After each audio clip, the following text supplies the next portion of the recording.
Hoje nós vamos conversar sobre um assunto que, na minha opinião, interessa absolutamente a qualquer pessoa, independentemente da idade, da profissão ou da condição financeira. Afinal de contas, todos nós dependemos do dinheiro para viver. Trabalhamos por ele, fazemos planos com ele, investimos, economizamos, pagamos contas e muitas vezes medimos nossa própria segurança pela quantidade de recursos que nós conseguimos acumular ao longo da vida. No entanto, existe uma pergunta que poucas pessoas fazem. Afinal de contas, o que realmente é o dinheiro?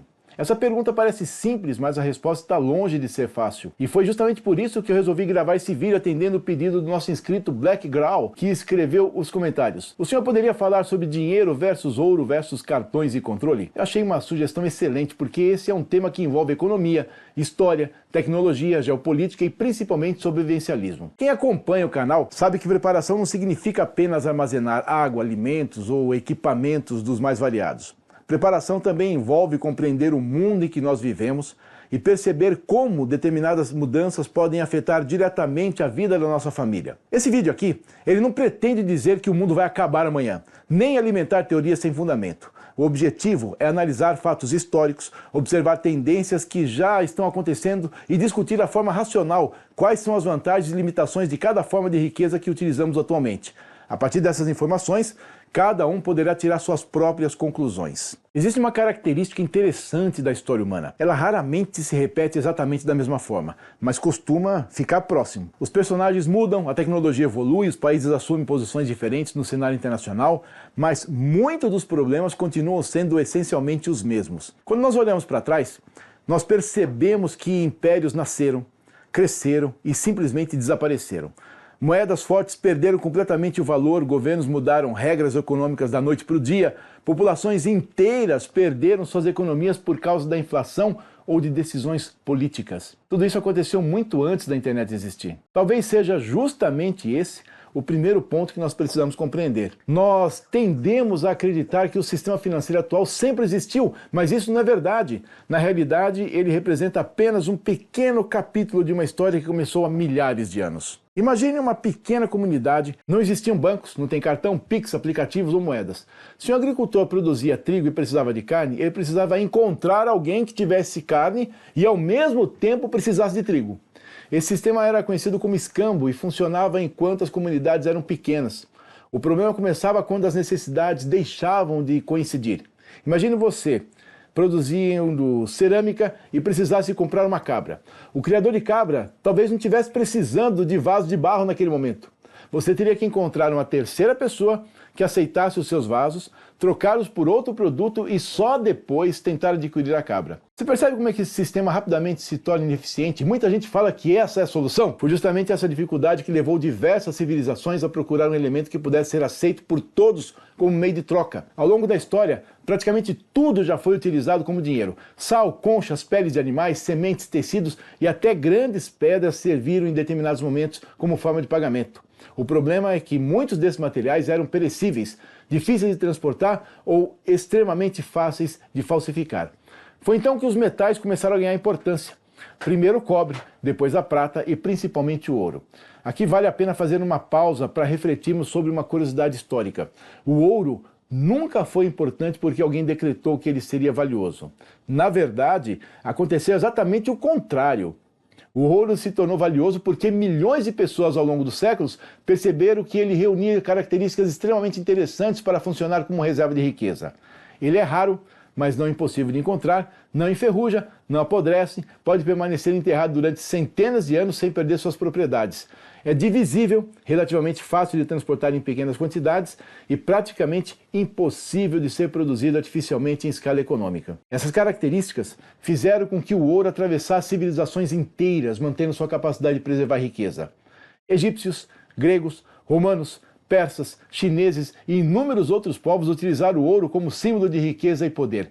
É interessante observar que muitas dessas civilizações sequer tiveram contato uma com as outras, mas chegaram praticamente à mesma conclusão sobre o valor desse metal. Quando nós estudamos a história econômica, nós percebemos que essa confiança construída ao longo dos séculos foi talvez o maior patrimônio do ouro.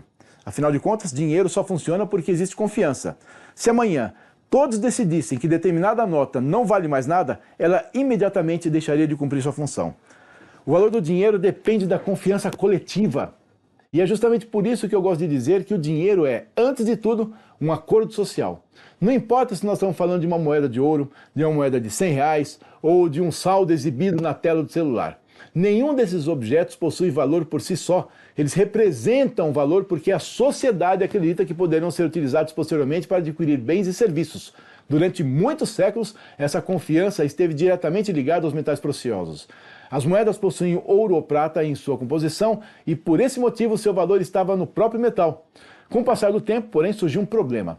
Transportar grandes quantidades de ouro era perigoso. Comerciantes podiam ser roubados durante as viagens, caravanas eram atacadas e a circulação de riquezas tornava-se cada vez mais complicada à medida que o comércio internacional crescia. Foi nesse contexto que começaram a surgir instituições responsáveis por guardar ouro em locais considerados seguros. Em troca, entregavam um recibo ao proprietário. Inicialmente, esse recibo servia apenas para que o dono pudesse retirar o seu ouro posteriormente em outro lugar. No entanto, aconteceu algo curioso. As pessoas perceberam que era muito mais prático entregar o recibo para outra pessoa do que transportar fisicamente o metal. Pouco a pouco, esses recibos passaram a circular como se fosse dinheiro. Sem que a maioria percebesse, nascia uma ideia que mudaria completamente a economia mundial. A partir daquele momento, o papel já não era apenas um pedaço de papel. Ele representava determinada quantidade de ouro armazenada em algum lugar. Quem recebia a nota confiava que poderia trocá-lo pelo metal quando desejasse. Em outras palavras, a riqueza continuava sendo ouro, mas o papel facilitava enormemente as transações comerciais. Esse sistema funcionou durante muito tempo porque existia um elemento fundamental: a possibilidade de conversão. Enquanto as pessoas acreditassem que poderiam trocar suas notas pelo ouro correspondente, a confiança permanecia intacta. Mas a história, como sempre acontece, continua evoluindo. E foi justamente quando governos perceberam o enorme poder que existe na mão de quem controla a emissão de dinheiro que começaram algumas das maiores transformações econômicas da humanidade. É exatamente sobre isso que nós vamos conversar na próxima parte desse vídeo. Vamos entender como que surgiram os bancos centrais, por que o mundo adotou o chamado padrão ouro, o que foi o acordo de Bretton Woods e por qual motivo uma decisão tomada em 1971 continua influenciando diretamente o dinheiro que está hoje no seu bolso, na sua conta bancária e até mesmo no seu celular. Porque compreender esse passado é o primeiro passo para entender por que, atualmente, tanta gente voltou a discutir ouro, moedas digitais, cartões Pix e principalmente a relação entre dinheiro e poder. E acredite, quando conhecemos essa história completa, percebemos que muitas notícias que parecem isoladas passam a fazer muito mais sentido. Nós já vimos que o dinheiro surgiu como uma solução para facilitar as trocas comerciais e que ao longo de milhares de anos o ouro conquistou uma posição privilegiada por reunir características que poucos outros bens possuíam. Também entendemos que o papel moeda nasceu como um simples recibo de ouro depositado em instituições que, mais tarde, daria origem ao sistema bancário moderno. Até aqui, talvez tudo pareça relativamente simples. Afinal, se cada nota representava determinada quantidade de ouro armazenada em algum lugar, bastava garantir que essa relação fosse respeitada e o sistema continuaria funcionando, beleza? O problema é que a realidade política e econômica nunca foi tão simples quanto a teoria. À medida que as nações cresceram, os governos passaram a enfrentar despesas cada vez maiores. Guerras, construção de infraestrutura, manutenção de exércitos, expansão territorial, crises econômicas e programas públicos exigiam recursos em volumes que muitas vezes superavam a quantidade de ouro disponível nos cofres.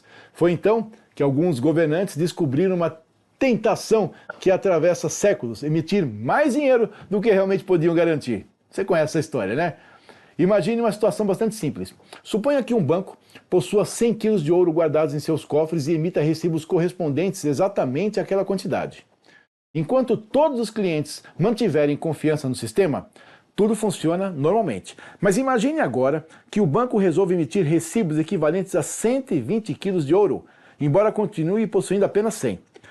No dia a dia, ninguém vai perceber essa diferença, porque poucas pessoas vão retirar o ouro ao mesmo tempo. O problema aparece quando a confiança desaparece. Se todos resolverem buscar seu metal simultaneamente, ficará evidente que existiam mais recibos do que ouro disponível. Esse fenômeno recebeu diferentes formas ao longo da história e teve na origem de inúmeras crises financeiras. Não significa que todos os bancos agiam dessa maneira deliberadamente, mas demonstra como um sistema baseado exclusivamente na confiança pode tornar-se extremamente sensível quando os governos ou instituições ultrapassam determinados limites. Foi justamente para tentar organizar esse ambiente que diversos países adotaram durante o século XIX o chamado padrão ouro. Em linhas gerais, cada moeda nacional mantinha uma relação definida com determinada quantidade de ouro que possuía. Isso não impedia completamente problemas econômicos, mas estabelecia um limite relativamente claro para a emissão da moeda. Na prática, significava que os governos não poderiam simplesmente criar dinheiro indefinidamente sem enfrentar consequências. Se aumentassem excessivamente a quantidade de papel em circulação, a conversibilidade para o ouro seria colocada em risco e a confiança começaria a desaparecer. Durante muitos anos, esse sistema contribuiu para dar maior previsibilidade ao comércio internacional. Empresas negociavam entre países sabendo que as moedas possuíam um referencial relativamente estável. Evidentemente, isso não eliminava guerras, crises, recessões, mas criava um ambiente em que o valor das moedas dependia menos da vontade política e mais da existência de reservas reais. Entretanto, o século XX trouxe desafios que mudariam completamente esse cenário. As duas guerras mundiais consumiram quantidades gigantescas de recursos. Países destruídos precisavam reconstruir cidades inteiras, recuperar suas indústrias e reorganizar suas economias. Os Estados Unidos, que saíram da Segunda Guerra Mundial com enorme capacidade produtiva e grandes reservas de ouro, passaram a ocupar uma posição central na economia internacional. Foi nesse contexto que ocorreu em 1944 uma conferência que provavelmente poucas pessoas conhecem pelo nome, mas cujas consequências continuam presentes até hoje. A Conferência de Bretton Woods. Representantes de dezenas de países reuniram-se para definir como que funcionaria o sistema financeiro internacional após a guerra. O resultado foi um modelo no qual o dólar norte-americano tornou-se a principal moeda de referência mundial, enquanto o próprio dólar manteria a conversibilidade em ouro na proporção de 35 dólares por onça Troy. Na prática, era como se o mundo inteiro passasse a utilizar o dólar como intermediário das relações comerciais internacionais, confiando que, por trás daquela moeda, continuava existindo ouro suficiente para garantir seu valor. Durante algum tempo, esse sistema funcionou relativamente bem. O comércio internacional cresceu, a reconstrução da Europa avançou e a economia mundial viveu um período de grande expansão. Mas, novamente, surgiu um velho problema da história econômica. Os Estados Unidos passaram a gastar cada vez mais recursos, tanto com programas internos, quanto com despesas militares, especialmente durante a Guerra do Vietnã. Ao mesmo tempo, dólares circulavam em quantidades crescentes pelo mundo. Diversos países começaram a perceber que talvez houvesse mais dólares em circulação do que ouro suficiente para garantir a sua conversibilidade. Foi então que alguns governos decidiram trocar seus dólares por ouro, conforme as regras permitiam. E quanto mais países faziam isso, menor se tornava a quantidade de ouro disponível nos cofres americanos. Chegamos então a um dos momentos mais importantes da história, o dinheiro moderno. Em 15 de agosto de 1971, o presidente Richard Nixon anunciou que os Estados Unidos deixaria de converter dólares em ouro. A decisão, apresentada inicialmente como temporária, acabou tornando-se permanente.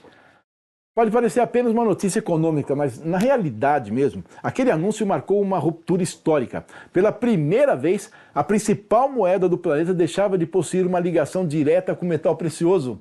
A partir daquele momento, o dólar passou a depender essencialmente da confiança econômica americana, na capacidade produtiva do país, na força das suas instituições e, naturalmente, de seu enorme peso político e militar no cenário internacional. Pouco tempo depois, praticamente todas as grandes moedas do mundo seguiram um caminho semelhante.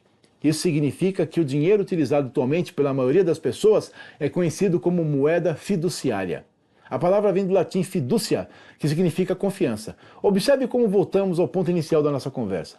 No começo desse vídeo, eu disse que o dinheiro é, acima de tudo, um acordo social baseado em confiança.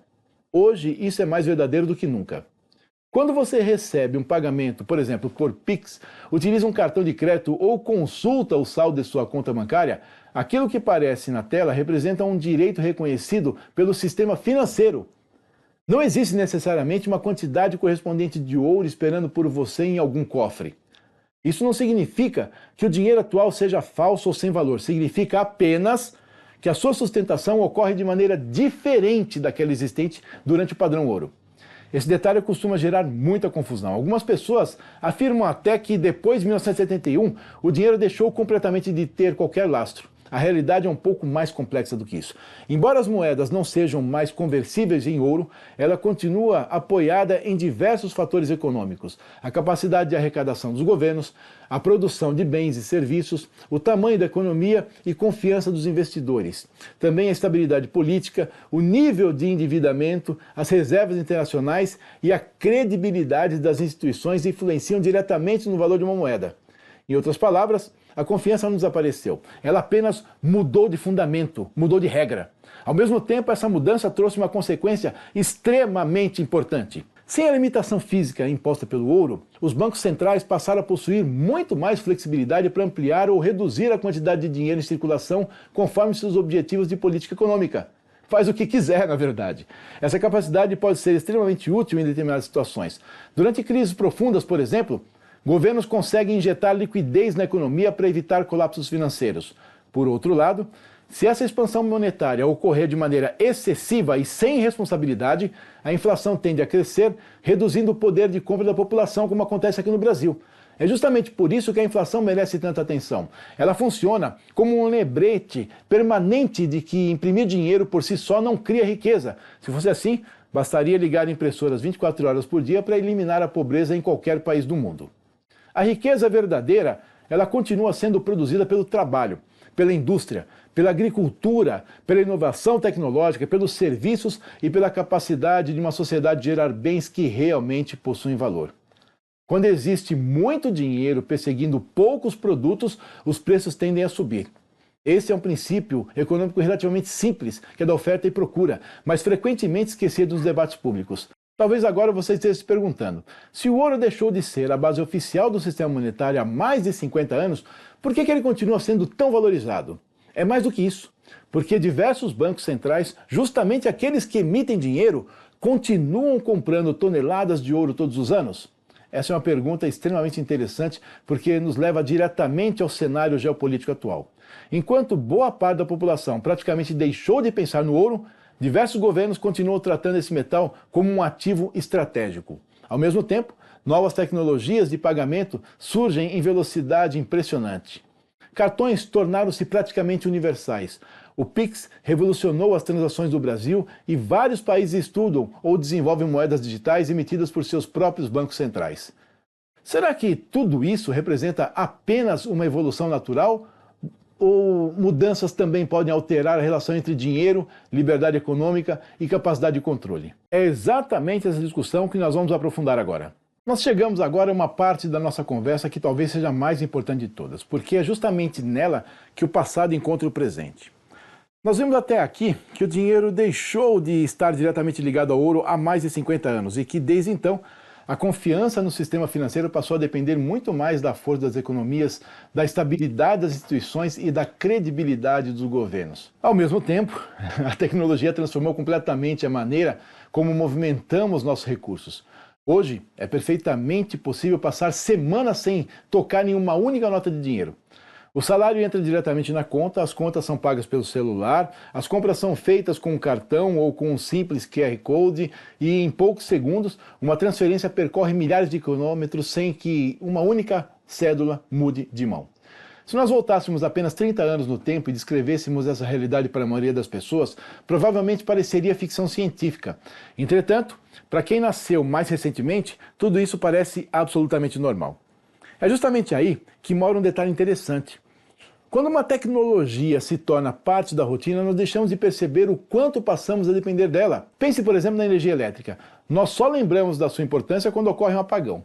Com a internet acontece exatamente a mesma coisa. Enquanto tudo funciona, mal percebemos a sua presença. Basta uma interrupção de algumas horas, alguns minutos até, para que bancos, supermercados, farmácias, empresas de transporte, hospitais e milhares de outros serviços comecem a enfrentar dificuldades. O sistema financeiro moderno tornou-se profundamente dependente dessa infraestrutura tecnológica. Isso não significa que seja ruim, muito pelo contrário. Os benefícios são enormes. Nunca foi tão fácil movimentar dinheiro, pagar contas, receber salários ou fazer negócios internacionais. O custo das transações diminuiu, a velocidade aumentou e boa parte da burocracia desapareceu. Mas todo avanço tecnológico costuma trazer novas vantagens e novas vulnerabilidades ao mesmo tempo. Quando nós utilizamos dinheiro em espécie, dependemos basicamente da autenticidade da nota e da disposição do comerciante em aceitá-lo. Quando utilizamos cartão, entra em funcionamento diversos sistemas simultaneamente. A maquininha precisa estar operando, a comunicação precisa estar disponível, os servidores da empresa responsável pela captura da transação precisam responder, o banco emissor do cartão precisa autorizar a operação, a instituição financeira do estabelecimento também precisa estar funcionando e toda essa cadeia depende diretamente ou indiretamente de energia elétrica e de redes de comunicação. Na imensa maioria dos dias, tudo isso funciona tão bem que sequer pensamos no assunto. Mas basta ocorrer uma falha significativa para percebermos o quanto nossa rotina está apoiada em sistemas extremamente complexos e frágeis. Quem acompanha notícias internacionais certamente já viu episódios em que grandes redes de pagamento ficaram temporariamente disponíveis por problemas técnicos, ataques cibernéticos ou falha de infraestrutura. Em situações de desastres naturais, também é relativamente comum que regiões inteiras enfrentem dificuldades para realizar pagamentos eletrônicos durante algum período. É justamente por isso que muitos especialistas em preparação recomendam manter uma pequena quantidade de dinheiro físico disponível para emergências. Não é porque acreditam que o sistema financeiro vai desaparecer, mas porque compreendem um princípio básico do gerenciamento de riscos. Depender exclusivamente de um único meio de pagamento aumenta a nossa vulnerabilidade. Esse mesmo raciocínio vale para praticamente todas as áreas do sobrevivencialismo. Quem armazena água normalmente procura ter mais de uma fonte de abastecimento. Quem investe em comunicação costuma possuir alternativas diferentes, caso um equipamento represente algum problema ou tenha alguma falha. Quem depende exclusivamente de uma única fonte de energia sabe que ficará completamente vulnerável se ela deixar de funcionar. Com dinheiro ocorre exatamente a mesma lógica. Mas existe um aspecto ainda mais interessante quando observamos o cenário internacional. Nos últimos anos, diversos bancos centrais aumentaram significativamente suas reservas de ouro. Esse movimento ocorreu em países com perfis políticos e econômicos bastante diferentes entre si, porque isso está acontecendo justamente em uma época em que tantas pessoas afirmam que o ouro perdeu importância. Uma possível resposta está na geopolítica. As relações internacionais tornaram-se mais complexas. Sanções econômicas passaram a ser utilizadas com maior frequência. Tensões comerciais aumentaram entre grandes potências. Conflitos regionais voltaram a ocupar espaço importante no cenário internacional. Em um ambiente como esse, possuir ativos reconhecidos mundialmente continua sendo considerado estratégico por muitos governos. Observe que nós não estamos falando da decisão do investidor individual comprar algumas moedas de ouro para proteger o seu patrimônio. Estamos falando de bancos centrais movimentando toneladas do metal como parte de suas reservas nacionais. Isso demonstra que, mesmo após o abandono do padrão ouro, ele continua exercendo um papel relevante dentro da arquitetura financeira internacional. Ao mesmo tempo em que isso acontece, outra transformação avança rapidamente. Diversos países estudam ou já desenvolvem suas próprias moedas digitais emitidas pelos bancos centrais, conhecidas internacionalmente pela sigla CBDC, derivada da expressão Central Bank Digital Currency. Esse assunto costuma gerar debates extremamente acalorados. Algumas pessoas enxergam apenas vantagens, outras enxergam apenas riscos, como normalmente acontece em temas complexos. A realidade provavelmente está em algum ponto intermediário. Entre as vantagens frequentemente apresentadas estão a redução de custos operacionais, maior velocidade nas transações, combate à falsificação de moeda, inclusão financeira e facilitação de pagamentos nacionais e internacionais. São objetivos legítimos e tecnicamente plausíveis. Entretanto, toda tecnologia poderosa também exige reflexão sobre seus limites. Quando praticamente todas as transações financeiras passam a ocorrer em ambiente digital, surgem naturalmente discussões relacionadas à privacidade, ao armazenamento de dados, à proteção contra ataques cibernéticos, ao funcionamento em situações de emergência e ao equilíbrio entre eficiência administrativa e liberdade individual. Perceba que essas preocupações não nasceram com as moedas digitais, elas já existem há muitos anos em relação aos cartões, transferências eletrônicas e operações bancárias convencionais. A diferença é que quanto mais digitalizado se torna o sistema, maior tende a ser a importância dessas discussões. É justamente neste ponto que aparece a palavra utilizada pelo inscrito que sugeriu esse vídeo, controle. Sempre que essa palavra surge, muitas pessoas imediatamente imaginam cenários extremos. Particularmente, eu acredito que isso não ajuda a compreender o assunto. Todo sistema financeiro possui algum grau de controle. Isso não começou ontem. Quando um banco solicita documento para abrir uma conta, existe o controle. Quando operações financeiras precisam seguir regras tributárias, existe o controle. Quando há mecanismos destinados ao combate à lavagem de dinheiro, ao financiamento de organizações criminosas ou a fraudes financeiras, existe controle. Esses instrumentos possuem objetivos específicos dentro do funcionamento do Estado moderno. Ao mesmo tempo, sociedades democráticas também discutem permanentemente quais devem ser os limites desse controle, como proteger a privacidade dos cidadãos, quais garantias jurídicas precisam existir e quais mecanismos impedem os abusos. Esses debates são naturais e fazem parte do desenvolvimento das instituições. Talvez o maior erro seja imaginar que existe uma resposta simples para uma questão tão complexa. Tecnologia por si só não é nem boa e nem má, ela é uma ferramenta. Tudo depende da maneira como ela vai ser utilizada, das leis que regulamentam seu funcionamento, da transparência das instituições e da capacidade da sociedade de fiscalizar o exercício desse poder. Como sobrevivencialistas, talvez exista uma pergunta ainda mais prática. O que realmente nós podemos fazer diante desse cenário? A resposta, curiosamente, não envolve prever o futuro. Ela envolve reduzir dependências desnecessárias. Quem acompanha esse canal sabe que eu costumo repetir uma ideia em praticamente todos os assuntos. O objetivo da preparação não é adivinhar qual crise acontecerá. O objetivo é construir resiliência suficiente para enfrentar diferentes tipos de problemas. Essa lógica vale para a água, para a energia, para a alimentação, comunicações, saúde e também para a vida financeira. Não faz sentido você depender exclusivamente de dinheiro físico. Também não faz sentido depender exclusivamente de cartões. Muito menos depender apenas de um aplicativo específico instalado no seu celular. Quanto maior for a diversidade de alternativas disponíveis, menor será o impacto caso uma delas deixe de funcionar temporariamente. Existe ainda uma reflexão que considero extremamente importante. Quando nós falamos sobre dinheiro, normalmente nós pensamos apenas em moedas, notas, cartões ou investimentos. Mas existe uma riqueza que atravessou todas as crises econômicas da história humana sem perder o valor: o conhecimento. Quem sabe produzir alimento, continua produzindo alimento. Quem domina uma profissão útil continua encontrando maneiras de trabalhar. Quem desenvolve habilidades práticas continua sendo necessário para a comunidade. Quem compreende como resolver problemas mantém a sua capacidade de gerar riquezas independentemente da tecnologia disponível. Talvez essa seja a maior lição de toda a história econômica da humanidade. Os instrumentos mudam. As moedas mudam, os governos mudam, as tecnologias mudam, mas pessoas preparadas continuam encontrando maneiras de construir segurança para si e para suas famílias.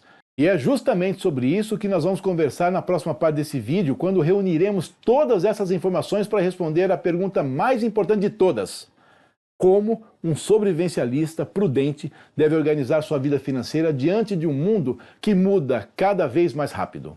Com toda essa conversa, nós percorremos uma viagem bastante extensa pela história do dinheiro. Nós começamos falando sobre escambo, vimos como que o ouro conquistou sua posição ao longo de milhares de anos, entendemos por que surgiram os bancos, acompanhamos o nascimento do papel moeda, conversamos sobre o padrão ouro, sobre o acordo de Bretton Woods e chegamos ao sistema financeiro altamente digitalizado em que vivemos atualmente. Também discutimos as transformações provocadas pela tecnologia, a crescente importância da geopolítica e os debates que surgem quando dinheiro, informação e tecnologia passam a caminhar cada vez mais próximos.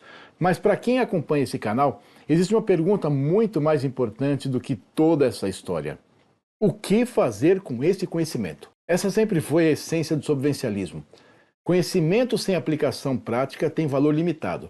Não basta compreender como uma crise acontece, é preciso transformar essa compreensão em atitudes que reduzam vulnerabilidades sem transformar nossa vida em um exercício permanente de preocupação. É justamente nesse ponto que eu acredito que muitas pessoas acabam se perdendo. De tempos em tempos surge uma nova previsão catastrófica, afirmando que o dinheiro em papel vai desaparecer em poucos meses, que o ouro será a única riqueza aceita, que o banco deixará de existir ou que determinada tecnologia representará o fim da liberdade financeira. Poucos meses depois, surge uma nova teoria ocupando o lugar da anterior. E o ciclo recomeça. E sempre assim. Quem acompanha esses assuntos há bastante tempo percebe um padrão curioso. O futuro raramente acontece exatamente como alguém imaginou. As mudanças costumam ser graduais, cheias de adaptações, avanços, recuos e correções de rota. Foi assim com a internet, com os telefones celulares, com o comércio eletrônico e também com os sistemas de pagamento digitais. Isso não significa que nós devemos ignorar as transformações, muito pelo contrário. Significa apenas que nós devemos observá-las com serenidade, procurando separar aquilo que já é realidade daquilo que ainda pertence ao campo das hipóteses. Na minha opinião, um dos maiores erros que alguém pode cometer é organizar toda a sua vida financeira acreditando que apenas um cenário será possível no futuro. A história mostra exatamente o contrário. O mundo é imprevisível. Mudanças econômicas, crises políticas, conflitos internacionais, avanços tecnológicos e transformações sociais costumam ocorrer simultaneamente, muitas vezes produzindo resultados que ninguém havia antecipado. Por essa razão, a preparação eficiente normalmente não está baseada em apostas extremas, mas na construção de alternativas. Esse talvez seja o conceito mais importante de todo esse vídeo. Quando nós falamos sobre água, sempre recomendamos possuir mais de uma forma de abastecimento. Quando discutimos geração de energia, normalmente nós buscamos alternativas complementares. Quando montamos um kit de emergência, procuramos evitar que um único equipamento seja responsável por resolver todos os problemas. Por que seria diferente com dinheiro? Se toda a sua capacidade de pagamento depende exclusivamente de um aplicativo instalado no telefone celular, qualquer problema nesse sistema pode criar dificuldades temporárias. Se toda a sua reserva financeira estiver concentrada em dinheiro físico dentro de casa, outros riscos passam a existir. Se absolutamente todo o patrimônio estiver aplicado em um único tipo de investimento, você também estará aumentando a sua exposição. Diversificar não elimina riscos. Diversificar evita que um único problema seja capaz de comprometer tudo ao mesmo tempo. É importante perceber que essa lógica não nasceu no mercado financeiro. Ela faz parte da própria natureza. Ecossistemas diversos costumam ser mais resilientes do que ecossistemas extremamente homogêneos. Empresas que possuem diferentes clientes costumam enfrentar melhor períodos de dificuldade. Famílias que envolvem diferentes fontes de renda normalmente apresentam maior capacidade de adaptação diante de mudanças inesperadas. Esse princípio da diversidade também pode ser aplicado à preparação financeira e, naturalmente, cada pessoa possui uma realidade completamente diferente. Existem famílias que ainda estão lutando para quitar dívidas, outras conseguem formar uma pequena reserva de emergência. Algumas já pensam em investimentos de longo prazo. Seria irresponsável da minha parte imaginar que existe uma fórmula única capaz de atender a todas essas situações. Entretanto, alguns princípios gerais parecem bastante razoáveis. O primeiro deles é compreender que uma reserva financeira continua sendo uma das ferramentas mais importantes da preparação. Muitas emergências não exigem equipamentos sofisticados, nem conhecimentos extremamente especializados. Elas exigem dinheiro disponível para resolver um problema inesperado. Um veículo que quebra, uma despesa médica, uma necessidade urgente de deslocamento ou uma interrupção temporária de renda pode ser enfrentados de maneira muito mais tranquila quando existe uma reserva construída ao longo do tempo. Um exemplo muito prático que eu tive um dia desses, que eu fui a São Paulo e eu não vou de carro, né? Eu vou de ônibus até lá, que eu moro no interior, na cidade de Limeira, e pego o metrô. Cheguei no metrô, tinha um cara que o celular dele apagou, ele estava sem o cartão e ele precisava ir para um bairro em São Paulo que passava o metrô, porque o irmão estava no hospital. Eu peguei o dinheiro e comprei a passagem. Simples, porque eu também não uso cartões no metrô. Eu peguei o dinheiro, paguei a passagem dele e deu tudo certo. Agora, imagina se eu não tivesse com esse dinheiro na mão. São exemplos pequenos que acabam corroborando tudo isso que eu estou comentando aqui com vocês. Outro princípio importante consiste em evitar que toda a segurança da família dependa exclusivamente da estabilidade de um único sistema. Isso não significa abandonar bancos ou deixar de utilizar cartões. Significa apenas compreender que redundância também é uma forma de segurança. Existe ainda um aspecto que eu considero frequentemente subestimado. Vivemos em uma época em que grande parte das discussões econômicas gira em torno de ativos financeiros, índices, moedas, bolsas de valores de investimento. Tudo isso possui uma importância. Entretanto, muitas vezes nós esquecemos que o maior patrimônio de uma pessoa continua sendo sua capacidade de produzir valor para outras pessoas. Nossa sociedade pode atravessar períodos de inflação elevada, mudanças tecnológicas ou crises políticas, mas continuará precisando de profissionais competentes, de produtores rurais, de técnicos, de médicos, de professores, de mecânicos, de eletricistas, eletricistas, de pessoas capazes de resolver problemas concretos.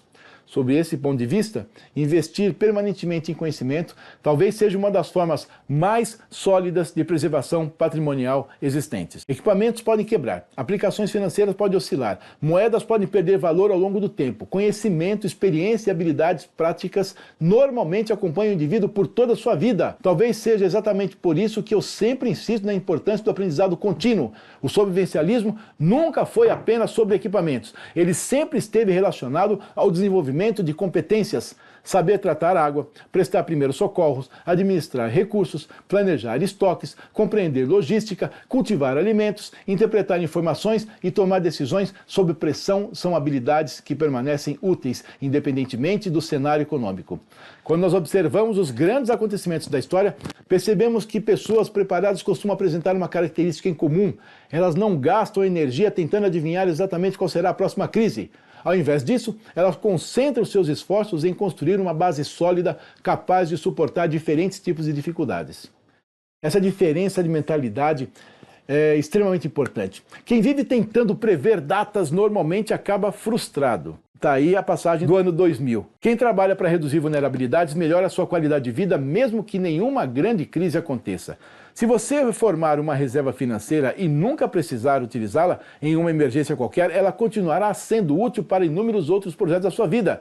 Se desenvolver novas habilidades profissionais, elas continuarão produzindo resultados independentemente do cenário econômico. Se aprender a administrar melhor seus recursos, esses conhecimentos serão valiosos em qualquer circunstância.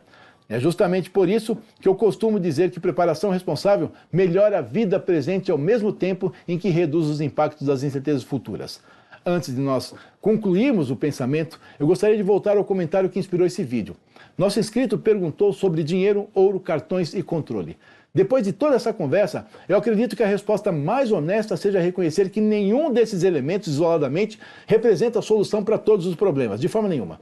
O dinheiro em espécie continua sendo útil em diversas situações. O ouro permanece desempenhando um papel relevante como reserva de valor para muitos investidores e até para bancos centrais. Os cartões e os sistemas eletrônicos revolucionaram a maneira como realizamos pagamentos e trouxeram enorme praticidade para o cotidiano. As novas tecnologias continuarão transformando o sistema financeiro nas próximas décadas, enquanto o debate sobre privacidade, segurança, eficiência e liberdade provavelmente continuarão acompanhando cada uma dessas mudanças. Em vez de escolher um único lado dessa discussão, eu acredito que seja mais prudente compreender as vantagens e limitações de cada alternativa e construir uma estratégia equilibrada, compatível com a realidade de cada família. No final das contas, essa talvez seja a maior lição deixada pela própria história. Civilizações mudaram, impérios desapareceram, moedas deixaram de existir e sistemas econômicos foram substituídos, mas a capacidade humana de aprender, adaptar-se e encontrar soluções continuou sendo o recurso mais valioso de todos. É exatamente esse espírito que eu procuro transmitir aqui no canal. Preparação não significa viver esperando o pior, significa desenvolver conhecimento, autonomia e responsabilidade suficientes para enfrentar melhor os desafios que a vida inevitavelmente apresenta. E nesse vídeo aqui você vai ver quando é melhor aparecer ou ficar oculto.